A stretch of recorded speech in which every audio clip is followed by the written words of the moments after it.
emotions override logic every single time. It's what's familiar to us, it's what our version is, it's those beliefs that we have about ourselves because our interpretation of what's happened to us in our childhood. I'm not good enough, I'm unworthy, I'm unlovable, I'm not important. And that becomes a really deep core wound that we carry around that we're always trying to numb out to, distract ourselves away from, which is often where addictions then will start to come into play. Welcome to Trauma and Narcissism Redefined. This is my podcast, or you can have a sneaky look on YouTube as well if you want, really giving you hope and inspiration and education around trauma, around narcissism, so that you can start to be aware of what's happening to you, because ultimately all healing is self-healing. In today's episode, I want to talk to you about the power of words and the difference between how I see this between abuse and trauma. Because I think sometimes when we just keep talking about the abuse, it's often re-traumatizing and it feels like we are totally powerless in how we feel. So in today's episode, I'm going to explain what I think the difference is and how that can really start to empower you to know your healing is in your hands. So let's look at the words then of abuse versus trauma, because we hear a lot about certain things like domestic abuse, child abuse, and that is what it is. It is abuse. But when we're only talking about it from an abuse perspective, what we're doing is we're really talking about the abuser. Now, it's important we do that because, of course, it's wrong, it's against the law, and we want people to take responsibility for their own actions. But very often what happens is, as we're only talking about abuse and the other person, the spotlight comes away from you. It suddenly becomes all about the abuser. Why are they abusing? What can we do about all of that? And I don't know about you, but in our society very often, and we see this, don't we, on the TV, very often a lot of government funds go to the actual perpetrator, the abuser, rehabilitation. Now, I'm not saying people can't be rehabilitated, because I get we want to live in a humane society. However, when you look at the potential of the money that is invested in the abuser, what about the person who has experienced the abuse? What about them? Where's the money spent on them? And I'm not just talking about somebody who's been in a domestically abusive relationship and the perpetrator who's maybe not in prison. In prison, they get so much. There's so much support. And, I get it to a point. But what about the people that this person who's in prison for? What about them? What about the families? And I don't like using the word victim as such, because I feel like victim disempowers those who've experienced certain things. But it is the victim. Where does the money go for the victim? And I think this is something that is so important for us to talk about.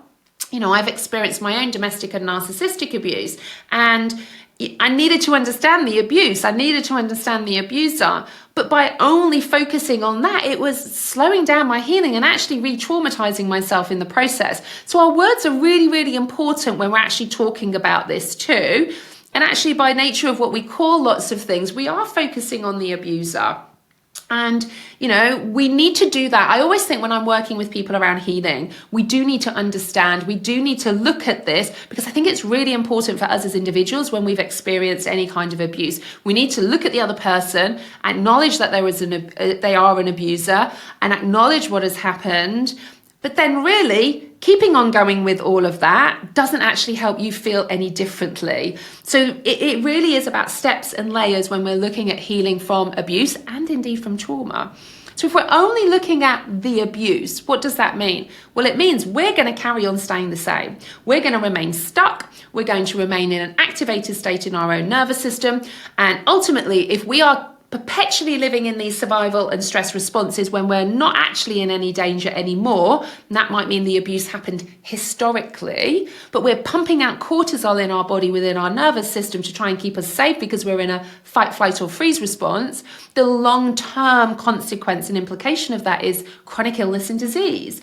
I run a really big community online, and the number of people that are suffering with some form of chronic illness and disease because of the abuse that they have experienced in the past. Now, if we know it's in the past and we know that they're safe now, why is the body still pumping out cortisol? And the reason the body's still pumping out cortisol is there hasn't been a completion of the trauma response cycles, and it feels like the abuse is still happening. So the body is prepped and ready in a fight, flight, or freeze response. And the long-term implication of that are things like fibromyalgia, autoimmune disorders, eczema, psoriasis, digestive issues, ulcerative colitis, irritable bowel syndrome. And maybe you can relate to that. If you're suffering with a form of a chronic illness, my invitation to you is to start to get curious about that. Why? Are you just treating the symptoms? Very often that's what we do in society, isn't it? I feel like this. What can I do about the symptoms? Oh, here you go. But underneath it, what's underneath the symptoms? Why are they there? Why is this happening in my body? And I think that's the missing piece of very often, particularly in our Western society, that we're very often missing. So if we're only focusing on the abuse, and you see abuse, we talk about it, we must talk about it, and we need to look at the reasons why. And potentially, yes, we do need to understand, why does someone abuse? And very often it will be from their childhood, it will be historic, it will be lots and lots of complex layers that are within all of that. Yes, now we understand it. What do we do then? We need to focus on ourselves. That's why when I talk even about things like domestic abuse, I talk about it from a trauma perspective. Trauma isn't what's happened to you. Wait, let me finish the sentence. Trauma isn't what happens to you. It's what happens inside of you as a result of what's happened to you. So let me say that again. Trauma isn't what has happened to you. It's what happens inside of you as a result of what's happened to you. Now, that piece inside of us, we can work on. Trauma does not have to be a life sentence. Abuse, the abusers, the perpetrators, often we can't change them. There will be some that will recognize the abuse that they have perpetrated, and they will go perpetrator programs. They may have been incarcerated in prison, and they will go through a rehabilitation process. But a lot don't as well. However much money we might throw at that because we want to be a good society, doesn't mean that they will. We can still have the values of the hope of wanting that, but very often that isn't the case. So we have to spin it back to ourselves. All healing is self-healing. Why do I feel like this in these circumstances? Now, if you take a child in this scenario, they will not have the cognitive capacity to be able to process any of this, which is why many people in adulthood, when there has been abuse in childhood, will then maybe numb out with things like addictions. They will find themselves in toxic and abusive relationships because their version of love is breadcrumbs of love, or abusive relationships, that's their version of normal. And whilst they'll know cognitively it's unhealthy, the body, emotions override logic every single time. It's what's familiar to us. It's what our version is. It's those beliefs that we have about ourselves because our interpretation of what's happened to us in our childhood. I'm not good enough. I'm unworthy. I'm unlovable. I'm not important. And that becomes a really deep core wound that we carry around, that we're always trying to numb out to, distract ourselves away from, which is often where addictions then will start to come into play too, where we start to numb out from all of that as well. So if you think about then that child, for instance, they're not going to have that cognitive capacity. But as an adult, when we start to look and we're still maybe having, repeated patterns of behavior of these toxic relationships, how we feel about ourselves, what we have to do is look back at the trauma of what happened inside of us as a result of what happened to us. We need to not only know it wasn't our fault, we need to feel like it wasn't our fault. That's when I work with my clients and the people in my communities. We work at a somatic level. We work with the nervous system, because it's no good thinking your way out of this. That can't happen. You can't think your way out of trauma. What you need to do is work at a nervous system level to have completion of these response cycles, to timestamp these events into the past so your body recognizes you are here, you are safe right now. Because until the body feels like that, you will still be reacting and in trauma and survival responses with fight, flight, and freeze. So when we're looking at abuse and trauma, abuse is what happens to you. Trauma then is what you hold on inside of your body. Trauma isn't a life sentence. It's just our body, our nervous system has got stuck. Now, this never takes away, by the way, from the things that have happened to you for us to go, it was okay. No, that isn't true. But what it means is you can look back and still know how horrific it was, but your nervous system knows you are here, you are safe, you are right now. And there's a difference with that. When I look back at some of the things I experienced, I still know they were horrific and horrible, and I wouldn't want anyone to experience them. But I don't feel that activation in my body like I'm re-experiencing it right now. And that's the problem. Many people are re-experiencing everything as they're going along because they haven't processed and have completion of response cycles because of the things that have happened to them in the past. So the power to heal is not in changing the abuser. The abuse has happened, and it's potentially they may never change, they may never acknowledge that, and even if they do, that still doesn't take away what's happened inside of you as a result of the abuse that you have had. The trauma is the difference. The trauma is what's inside of you that we can work with. We can work with the nervous system. And I see so many people when we're talking about abuse and lots of different types of abuse that people have experienced, giving our power away. Giving it away to the abuser still, wanting to understand and keeping that focus. And I get it, because you need to understand, but we don't need a PhD in it, okay? Once we know and we understand and we can say, it's not my fault and it's what I hold on to because of that, now the work starts within you. The work starts because your power to heal is in you, not in changing anybody else or erasing your past. We can't do that. We can't erase your past. We're not able to change anybody else. We have no control over that. What we do have control over is, where's my starting point to recognize my nervous system right now doesn't feel safe.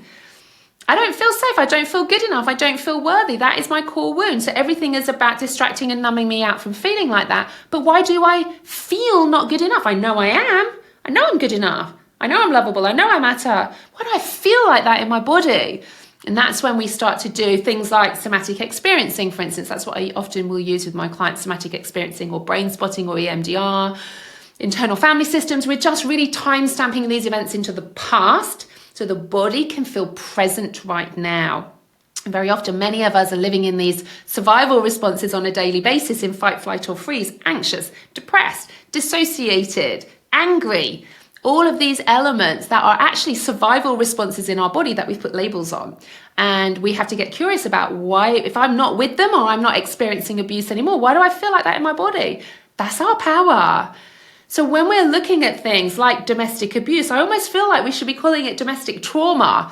Because if we call it domestic trauma, it becomes about how you can feel, not just the focus on the abuser. It's important to acknowledge and explain and not excuse, but the power to stop you feeling the way you do about the abuse is within you.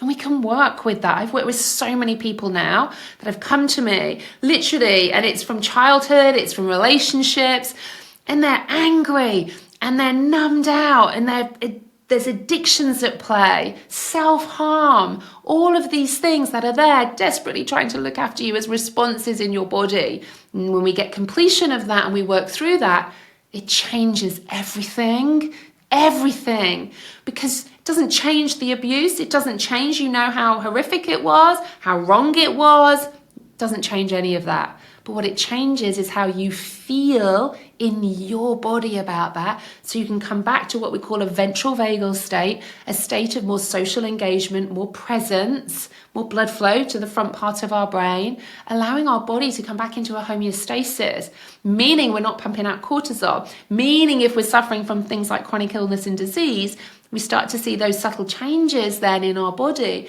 because we suddenly no longer have inflammation.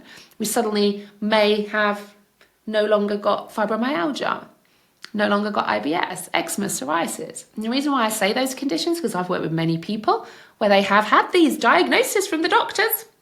You go to the doctor with these, it'll be like, what are your symptoms? Here is the treatment. What's underneath it all? That is in your power.